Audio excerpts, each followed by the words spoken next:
All right. Yeah, y'all. You know what it is. It's Chaundon, the Bronx Borough President, the Punchline Perfectionist, and you are now tuned in to How'sMyRolling.net.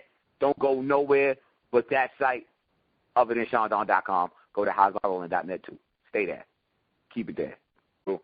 It's real cutthroat. It cuts your legs from under you. Like, you win or you can lose. It's a 50-50 thing. And, like, I'm winning, but I'm not really winning. I look at it like this. I'm winning because of I don't have to go to work. Yeah, true. At all. Like, so, like, I'm winning on that aspect. I count my blessings on that. Like, I've seen the world.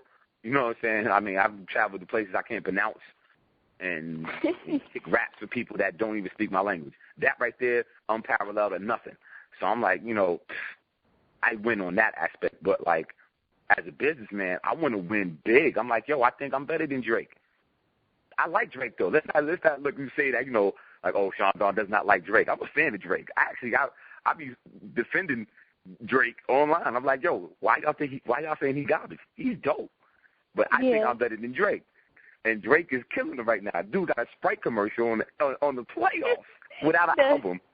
I got an album in stores. I'm not even near the playoffs. I mean, but in no way am I bitter about it. Nah, it's just the fact, like, okay, you know what? Sometimes the planets and the stars align for some people, and I'm like, okay, this should need to hurry up. I'm out. So. Why do you think that is? If you feeling like your lyrical talent is higher than theirs, or why is it that, you know? I don't know. Right place, right time. I mean, you know, like, nobody knows. These things are not like, you know, they're not planned out. It's not like, you know, Drake had this super plan. Like, he almost gave up. Yeah. Like, he had invested, like, I think it was like 10 or 20 grand in his last project. He was like, if this don't work, I'm done. And it worked for him. You know what I'm saying? He was on his way out. Like, you can check some of his old interviews. He said that. Like, he was ready to go. Because he figured it wasn't, you know, popping the way he wanted it to pop for himself. But then it just happened. And I'm like, damn.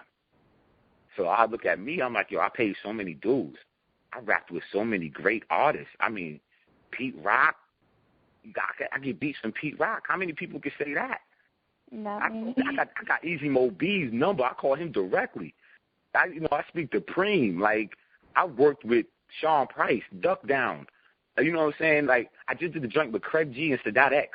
Like, these are people I used to buy records from when I was 13, 14, 15, and 16 and 17 years old. I've done the impossible. If you look at in hindsight, when I was 13 years old, there was no way you could tell me, yeah, you're going to be working with Pete Rock one day. You could go to his house and pick beats. I'd have never believed you if you told me that then. I look at all the dudes I paid, working with Little Brother, going on tour with Little Brother, doing everything. I was the merchandiser. I was the road manager. I got to perform. I paid every dude in the world. And I'm like, damn, I still ain't on TV like that yet. It's crazy. But, you know. It is crazy. In no way am I mad about it. No. I don't want nobody to get that notion that, like, like I'm, like, upset that it didn't pop that way. It's just that, like, it's the business that bothers me. I'm like, there's just a lot of things that, you know, people don't want to take a chance on. And it's like, dude, you know, like, I've heard execs tell me I was nice, but I'm like, how come you're not cutting no check? That's the thing that bothers me. I'm like, what? Because I don't make records. Because I don't have snaps in my records and whispers and yeahs. Because I don't do all of that. But you said I was nice. You know I'm nicer than your roster. What happened? So it's like, it's that part of the business that's pushing me away. And I'm like, you know what? It's not that important to me no more. Making music, I really don't care. Like, I just put out a EP called Baby Making Music. And the last song is called Disconnected. Basically, that's just telling y'all I'm ready to go. Like, I'm not even worried about working a 9 to 5 again. I'm like, shit, I'll go back. I'm a grown man. At the end of the day, I'm like, can't nobody say nothing to me. I've done more than a lot of people. So I'm pretty much, you know, content with my life right now. I just don't want to keep on breaking my neck and running my head through a brick wall in the industry that says one thing but doesn't do the other. So what would it take for you to stay now? I need to sell 500,000 records and no excuses in July.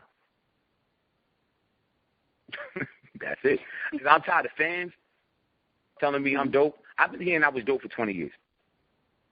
I'm 33 years old. I started rapping at 13. Niggas been telling me I was dope for 20 years. I don't care no more. Prove it to me. Buy my record. Yeah. Stop bootlegging my shit.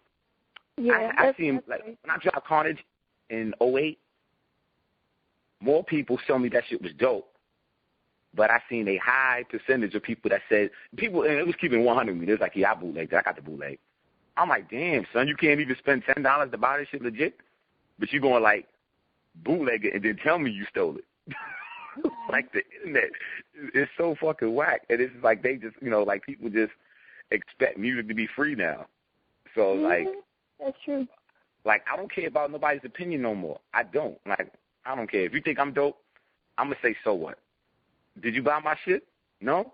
Then fuck out of here. Like, that's it. Because at the end of the day, you taking money from me. Now I want to fight. If you can literally steal money from my pocket, I'm going to punch you in the face. So, like, this is the way I feel now. So it's like I'm getting upset. I'm tired of people telling me, yo, that shit was fire. I'm like, dude, did you buy it? I know you ain't buy it because the shit is linked to my Bandcamp, which is linked to my PayPal, which is linked to my phone. I be seeing emails. So everybody that tells me my shit is dope, I didn't see your email, so you ain't buy it. Mm-hmm. You either listened to it on the site or found the bootleg link from somewhere for somebody who bought it and put it out. So, like, that's my thing. I was like, I can't continue to, like, you know, rack my brain to write a dope song, put my whole being into it for people that's just going to take it for granted and just take it for free. Like, nah, I won't do it no more. So motherfuckers need to buy No Excuses when it drops in July this year. Because, like, I'm getting radio spins this time. Like, we got promotion behind it. We have a plan behind it. Like, now there's no excuses for real. Carnage was in stores. It was in FYE and Virgin Mega Music Store. And it was sold on iTunes and Amazon and every website available. So I'm like, what was your excuse not buying it then? But you said I was dope. So I'm tired of people championing my name but then don't, you know, continue to fight and buy the record. I'm like, we all know it's a numbers game. So, like, if you want to see me on MTV and BET and VH1 and all that other fly shit, you got to buy the record. Yeah. These big companies are not going to deal with an artist that's not selling over 10,000 records. Period. They're like, I said, all right. Well, fuck with Drake. He don't got an album, but his mixtape did like 200,000. You got 200,000? Like, I got 200,000 downloads. I can't walk into a company with that. So I'm like, why continue to stay in business to people that don't respect the craft? They don't respect the culture for that. And I'm tired of these fake faux pas hip hop motherfuckers who always say this hip hop this, hip hop that, but then don't follow the rules. And like, how you going to support a culture but then steal? Yeah. That's it. Like, and that's you what people don't you realize. can bootleg first, but then buy later. Like, I used to do that. Mm-hmm. I don't know. It's wild. Plus, I'm tired of being on the internet promoting my shit all day.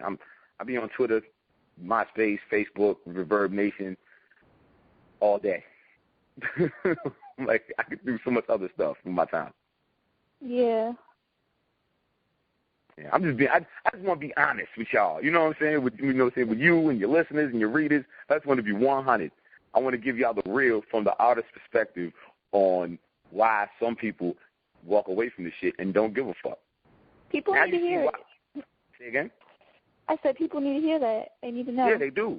And the thing is, I've been preaching this thing for the last 3 years. 3 years. I mean, I made a web show called Ignorance. I got wild viewers on there. I tell them the same story. I'm like, did shit change yet? Nah. I've been saying it in every interview. Like, some of the stuff I said has been said in previous interviews. I'm trying to beat the people upside the head for them to get the picture. I'm like, yo, you can't expect nobody to keep on making music for you. I'm not your iPod. Yeah. Like, I don't play music when you want me to play music. I'm like, nah, B. So I'm like, fuck it. If you don't buy the music, then you wouldn't give a fuck if I walk away. Just don't tell me no shit when you see me in public. Like, yo, son, what up? Don't tell me that. We're going to get in a fight. Yeah. Because then I'll feel you disrespecting me. I'm like, oh, so you stole from me and you want me to give you some more shit? Now we about to fight. Put your hands up. Friend or foe, man or woman, put your hands up.